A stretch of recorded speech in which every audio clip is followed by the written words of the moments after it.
Top quality और consistent performance के लिए सिर्फ सिल्वर पंप्स, नाम याद रखना। હાથણીને લઈ રાજકારણ ગરમાયું। હાથણીને કોલ્હાપુરના નંદીની મઠમાં પરત લાવવાની ઉગ્ર માંગ। કોલ્હાપુર સાંગલી જિલ્લાના અનેક ગામના લોકો રસ્તા પર ઉતર્યા। કોંગ્રેસના ધારાસભ્ય સતેજ પાટીલે કરી રાષ્ટ્રપતિના હસ્તક્ષેપની માંગ। હાથણીને પરત લાવવા સતેજ પાટીલ દ્વારા દાખલ કરાઈ ઓનલાઈન અરજી। ઓનલાઈન અરજીમાં દેશના 2 લાખથી વધુ લોકોએ સહમતિ દર્શાવ્યાનો દાવો।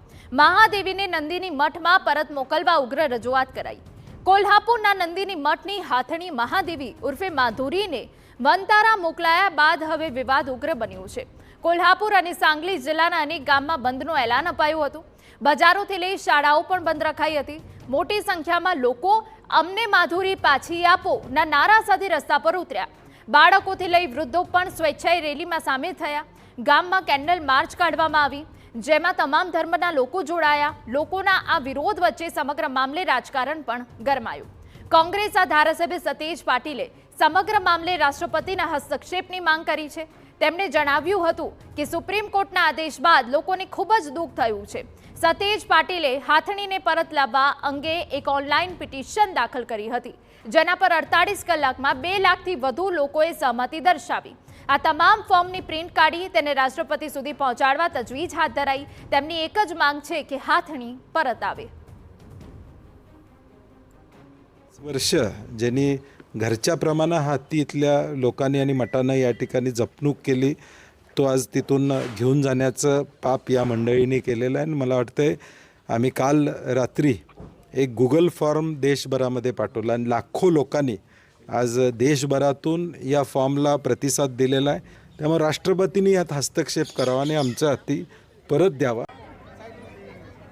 तो बीजी तरफ एनसीपीना शरद पवार जूथना नेता जयंत पाटीलની પ્રતિક્રિયા સામે આવી। તેમણે જણાવ્યું કે હાલ જે સ્થિતિ છે તે જોતા માહોલ વધુ ઉગ્ર બની શકે છે, ત્યારે જરૂરી છે કે સરકાર આ મુદ્દે સકારાત્મક દ્રષ્ટિકોણ અપનાવે। જો કે બીજી તરફ આદિત્ય ઠાકરેએ જણાવ્યું હતું કે હાથણી જ્યાં પણ રહે સૌથી પહેલા તેની સારવાર મહત્વની છે।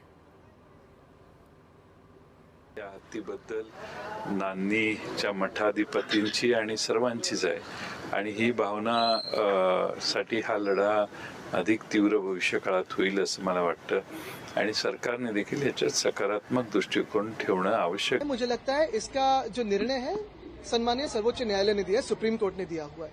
अभी जो भी इस पे आगे कार्रवाई करनी होगी तो रिव्यू पिटिशन सरकार डालेगी, क्या लोकल कोई लीडर्स डालेंगे, इस पे सब निर्भर करता है।